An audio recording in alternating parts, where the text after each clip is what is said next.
members of Japan are now in McDonald's Philippines introducing their Sakura meals.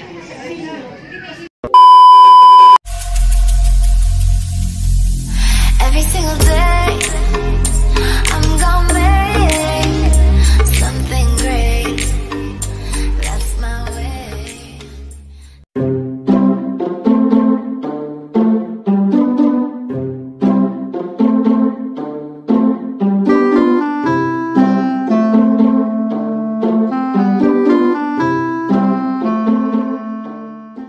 What's up guys, it's Yang Rinis, and kung bago ka pa rin sa channel ko, ay welcome ka. So for today's video, nandito kami sa McDonald's kasama ko yung kapatid ko, and ito-taste test natin yung bago ng McDonald's, yung bago nilang meal, which is yung Sakura meals. So if you want to know more about this video, please keep on watching. So yun guys, iti-taste test nga natin yung Sakura meals for today, and meron kami dito teriyaki samurai burger. So, yung isa pang burger, which is yung Ebi Burger. Naririnig niyo ba ako? Kasi dami tao. Yung Sakura McFloat nila, yung shake fries. Ayan. So, ilalagay na natin siya dito para matiman na natin. Nakaka-excite. Ano ba yung lasa? Really ice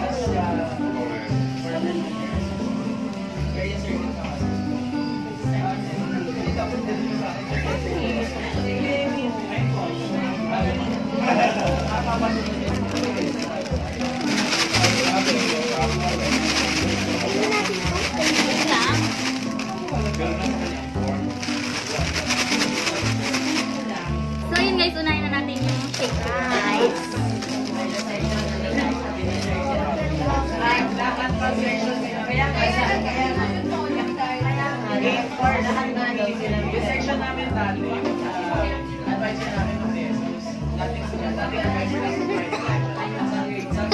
Bali, masarap! Masarap siya guys. Masarap! Ba't ganito? Ang wala ko. Sarap baliw! Sarap guys. Dami naman. Sarap! Ano yung... sige, tikman na natin yung Sakura McFloat. Isa lang yung in-order namin kasi baka mamaya hindi ko magustuhan.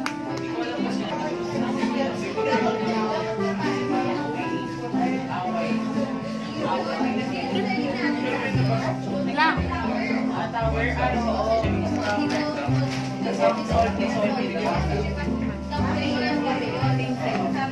Ang sarap ng fries guys. Ulit.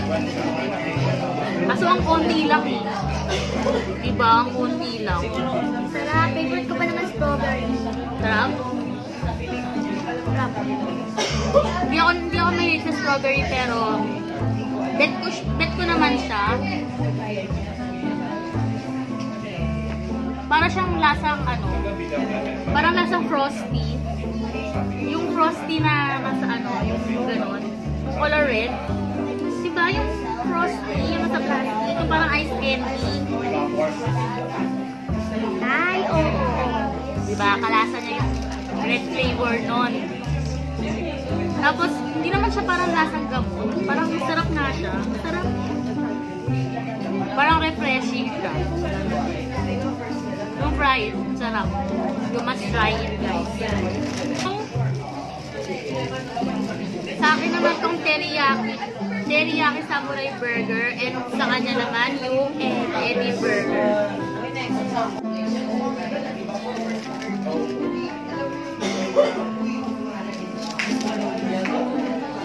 So ito na guys yung burger namin, and open na namin siya, and tikman na natin.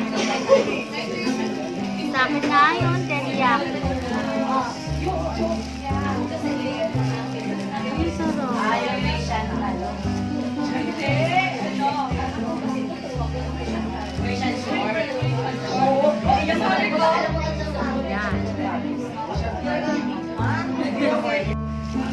So sabay na namin siyang titikman guys, and we'll see at anong lasa niya.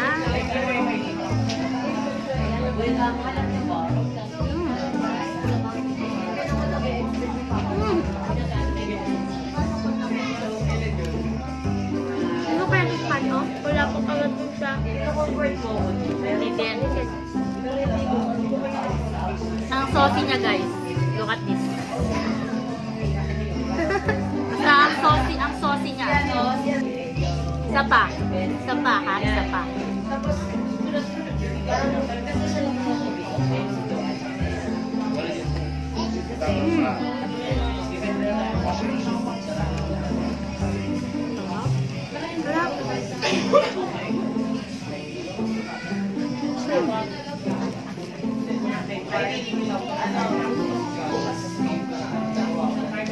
Lang. Ayun yung shrimp, guys. Nasa loob pala siya nung parang chicken fillet. Papi. Sino yung papi? Yung chicken, di ba? Parang chicken fillet siya. Nandun yung shrimp dun sa loob. Ayun. Doon yung chicken sa chicken. Nandun yung shrimp sa loob ng chicken. Wala mo lang sa shrimp eh. Wala nasa yun. So guys, ang masasabi ko dito sa Teriyaki Samurai Burger, masarap siya, lalo na yung sauce. Tapos yung patty niya, hindi siya tinipid. Look at this. Sarap. Tapos, ang dami niya... Lettuce? Lettuce ba to? Oo, lettuce na. So, patikim naman ako niyan. Then, tikman ako.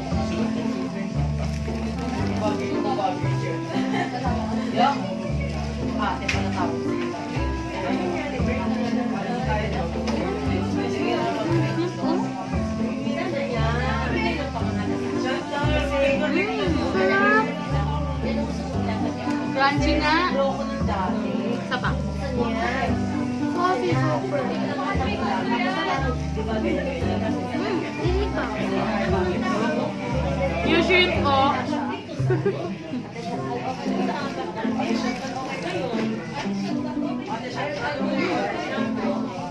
Kasi guys, gusto ko yung shrimp. Halos sa chip. Sarap.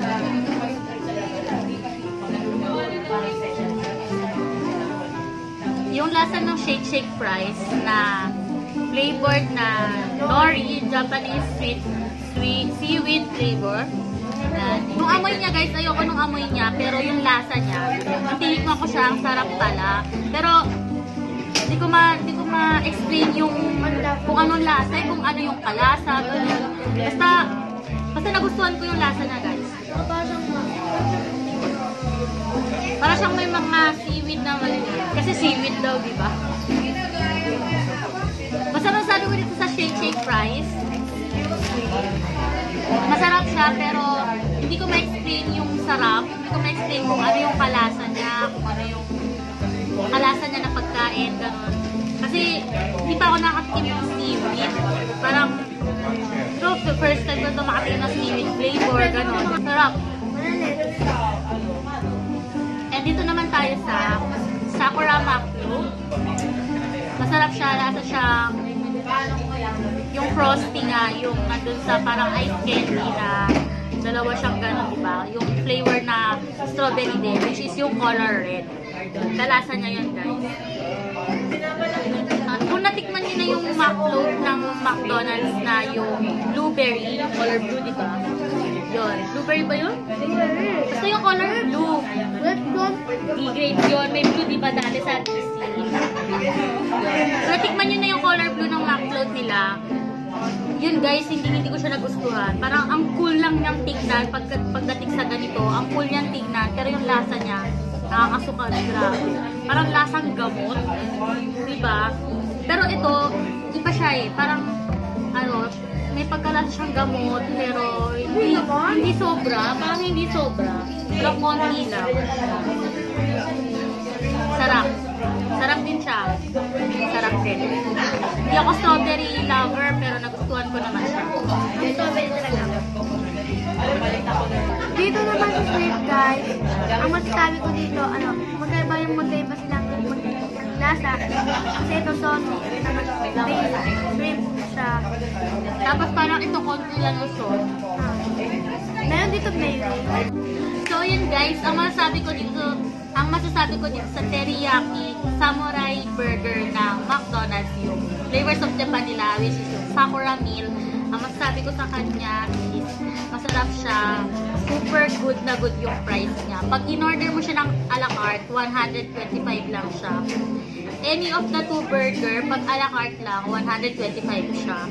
Pero pagka bibili mo siya ng meal, which is mamimili ka sa any of 2 burger, halimbawa teriyaki yung in-order mo, may kasama na siyang isang shake fries and isang Sakura Mac Float, which is 195 pesos. Pero pag a la carte lang sila, mahal. Kaya ang pinili na lang namin is yung meal siya para medyo makamura. Tapos dito tayo sa teriyaki samurai burger. Super saucy na kung makita nyo. Tapos yung sauce niya super sarap. Tapos yung patty niya, hindi siya tinipid kasi tingnan nyo. Yan. Over siya dito. Tapos pagkagat ko kanina, nakakuha na agad ako ng patty, which is yun yung super good na good. Ang masasabi ko naman dito sa Ebi Burger, ang masasabi ko dito sa kanya, masarap din siya, crunchy yung ano niya, yung parang chicken niya, yung ito. Crunchy siya, tapos yung shrimp niya, wala naman siya masyadong lasa, parang ano lang. Parang yung mga shrimp lang sa mga pizza, ganon lang din yung lasa niya. Masarap din siya, pero matabang siya kung sa matabang. Parang matabang yung sauce niya, ganon. Pero may mayonnaise din naman siya, tapos may lettuce din. Pero as compared dito sa teriyaki samurai burger, mas gusto ko tong teriyaki kaysa sa Ebi Burger. Pero hindi ko sinasabing hindi masarap yung Ebi Burger kasi worth the price din siya. Masarap din siya, guys. Lalo na yung pagka-crunchy nung kanyang fillet sa loob. Parang shrimp fillet. Shrimp fillet siya, guys. Say hello to Daddy Sam. Hi! Hindi ka nakasama. Sobrang sarap nitong itong teriyaki samurai burger ng McDonald's. Super sarap talaga, promise. Labi mo po talaga? Namawa ka? Sarap.